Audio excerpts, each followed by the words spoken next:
Bonjour à tous, je suis Didier Manson. Bienvenue sur ma chaîne dédiée aux voitures, aux conseils auto et aux histoires du monde automobile. Merci de me rejoindre. C'est parti. Le code de problème P0911 est un défaut qui peut sembler mystérieux lorsqu'il apparaît sur un outil de diagnostic ou au tableau de bord, mais il concerne en réalité un élément très concret de la transmission, le circuit de l'actionneur de sélection de passage. Si votre voiture refuse parfois d'engager une vitesse, si elle passe en mode dégradé, si les rapports deviennent brusques ou si vous avez l'impression que la transmission hésite comme si elle ne savait plus quel chemin prendre, restez bien avec moi jusqu'à la fin parce qu'une mauvaise interprétation de ce code peut coûter très cher.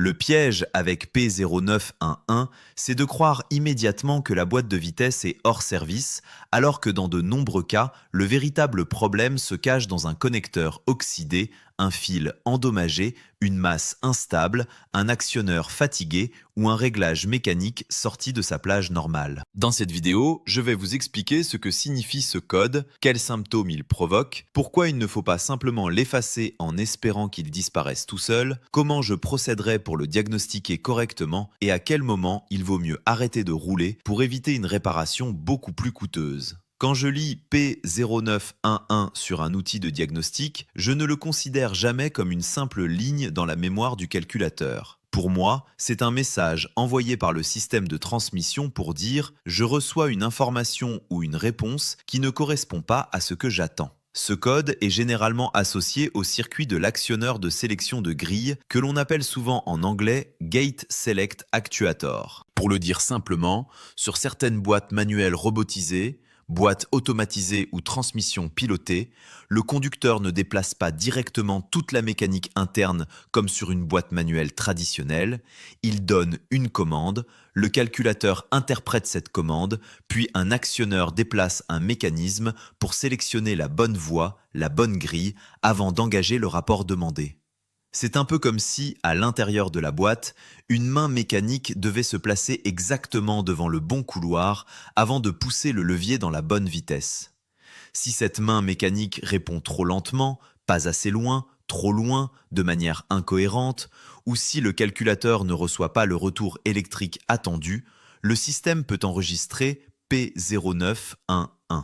Ce n'est donc pas seulement un problème de voyant, c'est un défaut de cohérence entre une commande, un mouvement et un retour d'information. Et sur une transmission moderne, cette cohérence est essentielle parce que le calculateur ne peut pas laisser la boîte engager n'importe quel rapport au hasard. Il préfère limiter la puissance, bloquer certains passages ou mettre le véhicule en mode sécurité plutôt que de risquer un engagement brutal ou destructeur. Ce que le conducteur remarque peut varier beaucoup selon la marque, le modèle, le type de boîte et le moment où le défaut se produit. Parfois, le premier signe est très discret. Une petite hésitation au démarrage, un passage de première à deuxième plus lent que d'habitude, une marche arrière qui met une seconde de trop à s'enclencher, ou un message du genre « vérifier boîte de vitesse, service transmission, défaut transmission » ou simplement un voyant moteur. À d'autres moments, les symptômes sont beaucoup plus impressionnants. La voiture peut rester bloquée sur un rapport, refuser de passer au point mort, ne plus accepter la marche arrière, secouer fortement au changement de vitesse ou se mettre en mode dégradé avec une vitesse limitée. Certains conducteurs décrivent aussi une sensation de patinage, comme si l'embrayage hésitait, même si le problème principal vient du choix de grille. Il peut y avoir des à-coups, des bruits inhabituels, une perte de réactivité à l'accélération ou une impossibilité totale de repartir après un arrêt. Et c'est exactement pour cela que je veux que vous preniez ce code au sérieux. P0911 n'est pas forcément synonyme de boîte détruite, mais il concerne un système qui décide comment la puissance du moteur arrive aux roues. Si ce système travaille avec des informations fausses ou un actionneur qui ne suit plus, on peut rapidement passer d'une panne intermittente à un véhicule immobilisé. Je veux aussi clarifier une chose importante. P0911 n'est pas un code universellement ressenti de la même manière sur toutes les voitures. Le libellé général parle du circuit de l'actionneur de sélection de grille, plage ou performance, mais la conception exacte varie énormément. Sur un véhicule, l'actionneur peut être une unité électrique avec moteur, capteur de position et pignonnerie. Sur un autre, il peut être intégré à un ensemble mécatronique, combiné avec un actionneur d'embrayage ou lié à une logique hydraulique. Sur certaines boîtes robotisées, les deux mouvements principaux sont la sélection de la grille et l'engagement du rapport. Si la sélection gauche-droite, par exemple, ne se fait pas dans la position attendue, la boîte ne peut pas ensuite engager correctement la vitesse. Le calculateur surveille alors les valeurs de retour, le courant consommé, les temps de déplacement, les positions apprises et parfois la comparaison entre plusieurs capteurs. Dès qu'une valeur sort de la fenêtre prévue pendant un certain temps ou dans certaines conditions, le code apparaît. C'est pour cette raison que je n'aime pas les diagnostics faits à la va-vite. On ne peut pas dire P0911 égale actionneur à remplacer sans vérifier le reste. Un code de performance peut être causé par l'actionneur lui-même, mais aussi par ce qui l'alimente, ce qui le commande, ce qui lui résiste mécaniquement ou ce qui mesure sa position. Dans mon approche, je commence toujours par écouter l'histoire de la panne. Est-ce arrivé à froid, à chaud, après une pluie, après un lavage moteur, après une intervention sur la batterie, après un remplacement d'embrayage, après un choc sous la voiture ou seulement dans les embouteillages? Ces détails comptent énormément. Un défaut qui apparaît après forte humidité fait penser à un connecteur, une infiltration ou une oxydation. Un défaut qui apparaît uniquement à chaud peut faire penser à un moteur d'actionneur qui fatigue, à une résistance interne qui augmente, à un calculateur sensible à la température ou à une mécanique qui se dilate légèrement. Un défaut apparu après une réparation peut orienter vers une adaptation non faite, un réglage de tringlerie incorrect, une prise mal verrouillée ou un faisceau tiré trop fort. Avant même de sortir le multimètre, je veux savoir dans quelles conditions le calculateur a enregistré le code. Les données figées, quand elles sont disponibles, sont très utiles. Régime moteur, vitesse du véhicule, rapport demandé, tension batterie, température, état du levier, mode de transmission et code présent en même temps. Si je vois P0911 accompagné d'un code de tension basse, je ne vais pas accuser immédiatement l'actionneur. Une batterie faible ou une chute de tension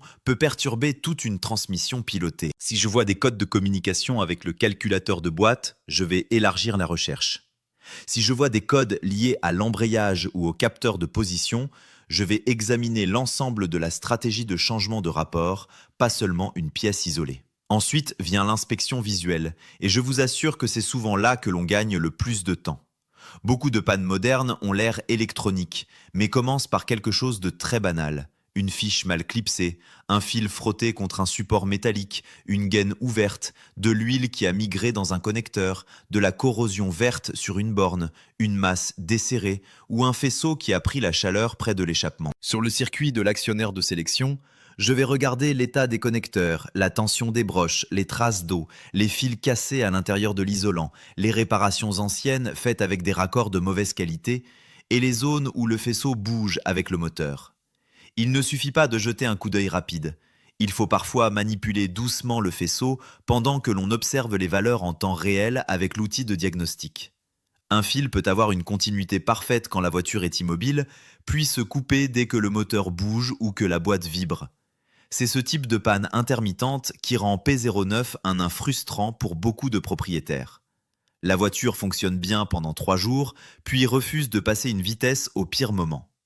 Si l'on se contente d'effacer le code, on ne fait que remettre le compteur à zéro avant le prochain symptôme.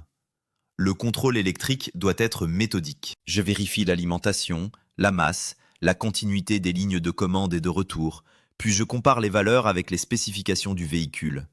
Il ne faut pas deviner. Une masse peut sembler présente avec une lampe témoin faible, mais s'effondrer dès que l'actionneur demande du courant. Une alimentation peut afficher une tension correcte sans charge, puis chuter pendant l'activation. Un capteur de position peut donner une valeur plausible au repos, mais devenir incohérent pendant le déplacement. Si l'outil de diagnostic permet de commander l'actionneur, j'utilise les tests actifs avec prudence.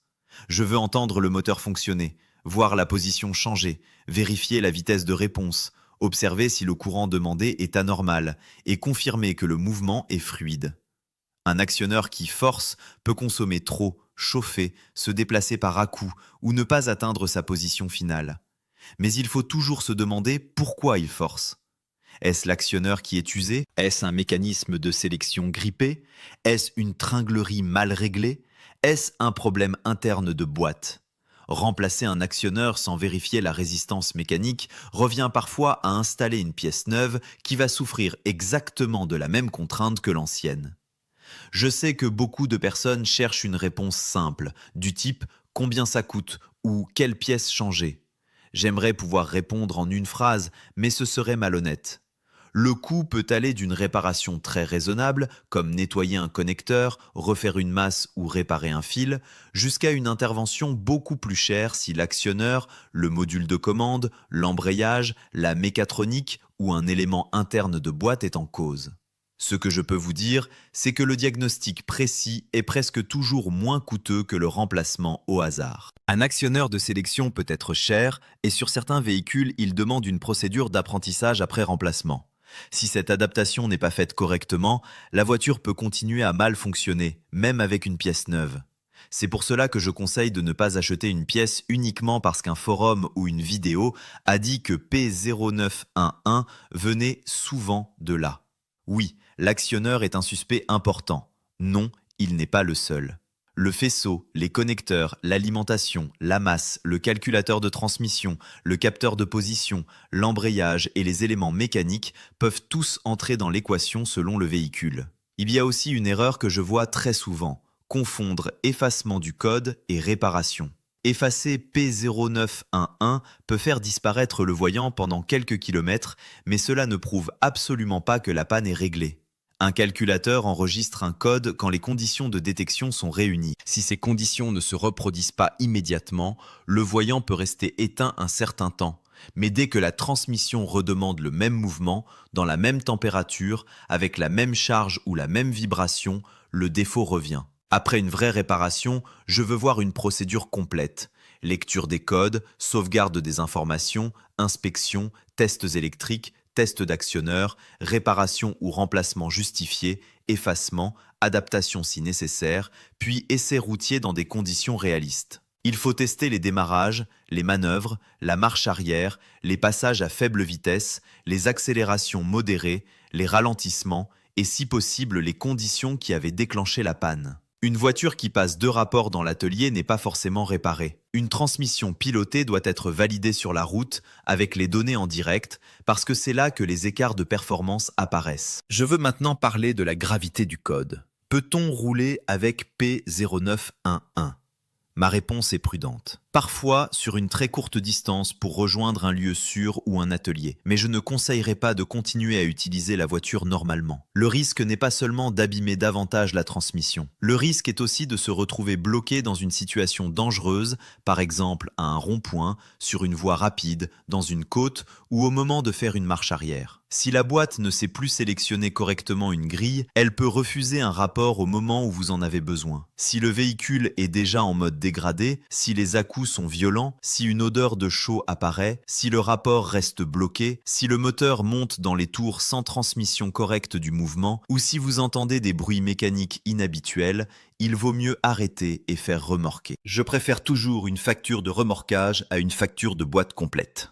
La mécanique nous prévient souvent avant de casser. Le problème, c'est que nous n'écoutons pas toujours ces avertissements. Sur certains véhicules, P0911 peut également être lié à une procédure d'apprentissage ou de calibration perdue ou incorrecte. Les boîtes robotisées ont souvent besoin de connaître précisément les positions de sélection, les points d'embrayage, les butées et les tolérances. Après une coupure batterie, un remplacement de pièces, une intervention sur l'embrayage ou une mise à jour, une procédure d'adaptation peut être nécessaire. Si elle échoue, il faut comprendre pourquoi. Une adaptation qui ne passe pas peut indiquer un actionneur incapable d'atteindre une position, un capteur qui donne une valeur incohérente, une tension trop basse pendant la procédure ou une mécanique trop dure. Là encore, l'outil de diagnostic adapté au véhicule est indispensable. Un petit lecteur OBD générique peut lire P0911.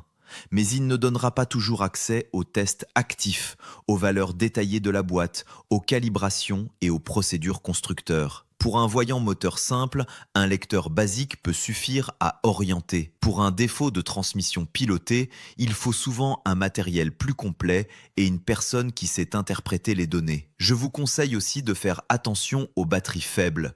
Beaucoup de transmissions modernes détestent les tensions instables. Une batterie fatiguée, un alternateur qui charge mal, des bornes oxydées ou une masse moteur en mauvais état peuvent créer des défauts qui semblent venir d'une pièce complexe. Avant de condamner un actionneur, je vérifie toujours la tension au repos, la tension au démarrage, la charge alternateur, les masses principales et l'état des connexions. Une boîte pilotée peut demander des pointes de courant au moment où elle actionne ses moteurs. Si la tension chute, le calculateur peut voir une réponse trop lente ou incomplète et enregistrer un défaut de plage ou de performance. C'est encore plus vrai sur les véhicules utilisés surtout en ville, avec beaucoup de démarrage, de manœuvres et de courts trajets. Dans ces conditions, la batterie ne récupère pas toujours bien, l'actionneur travaille souvent et le moindre point faible électrique devient visible. Je veux également évoquer le rôle de l'entretien et de l'environnement. Même si le code P0911 est avant tout lié à un circuit de commande ou de performance de l'actionneur, la mécanique autour doit rester saine. Une fuite d'huile, une infiltration d'eau, un embrayage usé, une tringlerie encrassée, un support moteur fatigué ou une boîte qui a subi des contraintes peuvent compliquer le travail de sélection. Si l'embrayage ne se débraye pas correctement, la boîte peut être plus difficile à engager. Si les supports moteurs laissent trop bouger le groupe motopropulseur, le faisceau peut être tiré ou les commandes peuvent être contraintes. Si l'huile de boîte est ancienne ou si un mécanisme interne accroche, l'actionneur doit forcer davantage. Le calculateur ne sait pas toujours distinguer immédiatement la cause profonde. Il voit surtout que le résultat attendu n'est pas atteint dans la plage prévue. C'est pour cela qu'un bon diagnostic relie l'électronique à la mécanique. Une voiture n'est pas un ordinateur sur roue, ni une vieille machine purement mécanique. C'est un ensemble où les deux mondes se parlent constamment. Quand un client ou un abonné me demande ce qu'il peut vérifier lui-même, je reste prudent, mais il y a quelques réflexes raisonnables. On peut noter précisément les symptômes, le moment où ils apparaissent, les conditions météo, la température du moteur, le rapport concerné et les messages affichés. On peut vérifier l'état de la batterie si l'on a le matériel et les connaissances. On peut regarder visuellement s'il y a une prise débranchée, une gaine abîmée ou une trace évidente d'huile ou d'eau autour de la boîte, sans démonter n'importe quoi. On peut éviter de multiplier les essais violents, car forcer une transmission qui refuse un rapport n'est jamais une bonne idée. En revanche, je déconseille de démonter l'actionneur sans documentation, de pulvériser des produits au hasard dans les connecteurs, de shunter des fils pour tester ou de lancer des calibrations sans chargeur de batterie et sans comprendre la procédure. Une calibration interrompue par une tension trop basse peut ajouter des problèmes. Un connecteur nettoyé avec un produit inadapté peut empirer un faux contact. Un actionneur démonté puis remonté sans repère peut perdre son réglage. La bonne volonté ne remplace pas la méthode. Pour ceux qui aiment comprendre en profondeur, imaginez la logique du calculateur. Il envoie une commande à l'actionneur. Déplace-toi vers cette position. Il s'attend à voir le mouvement commencer dans un certain délai, atteindre une certaine valeur, consommer un courant cohérent, puis se stabiliser. Si le retour de position reste trop bas, trop haut, instable ou trop lent, le calculateur se dit que la performance n'est pas correcte. Si le circuit est complètement ouvert ou en court-circuit, d'autres codes peuvent apparaître, mais P0911 insiste souvent sur le fait que le circuit existe, que quelque chose répond peut-être, mais pas dans la plage attendue. C'est cette nuance qui est importante. Un défaut de performance est parfois plus difficile qu'une coupure franche. Une coupure franche se trouve avec un test de continuité ou une absence de tension. Une performance dégradée demande d'observer le comportement sous charge, en mouvement, dans la vraie vie. C'est comme une personne qui répond au téléphone, mais avec une voix coupée et un retard énorme. La communication existe, mais elle n'est pas exploitable. Je tiens aussi à dire que P0911 peut être accompagné d'autres codes proches.